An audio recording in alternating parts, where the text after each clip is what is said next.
Il est 19h18, merci d'être fidèle à Europe 1. L'invité politique de ce dimanche soir a une mission délicate. Protéger au mieux les personnes âgées dans cette lutte contre le Covid. Celles qui sont placées en institution, notamment en EHPAD, c'est-à-dire 700 000 personnes, mais aussi à domicile, 750 000 Français à peu près qui bénéficient de l'allocation personnalisée d'autonomie. Bonsoir Brigitte Bourguignon. Bonsoir. Vous êtes ministre déléguée à la solidarité en charge de ces personnes âgées et dépendantes.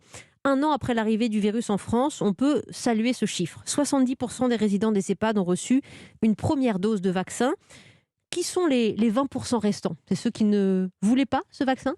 Alors, soit ce sont des personnes qui ne pouvaient pas parce que leur état de santé ne le permettait pas, Oui. soit ce sont des personnes effectivement dont les familles peut-être ont refusé lorsqu'elles n'étaient pas en mesure de le dire ou elles-mêmes ont refusé. Mais c'est un chiffre très encourageant et même très heureux parce qu'on sera en fin du mois de février à 80%.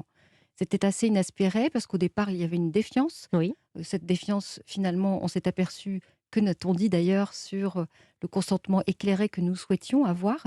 Nous avions travaillé d'ailleurs là-dessus et c'était que normal que de demander leur avis aux résidents avant de se faire vacciner et de les informer au mieux, ainsi que leurs familles. Donc moi, je suis ravie de voir que c'est une réussite et que nous serons à 80% de résidents en fin février.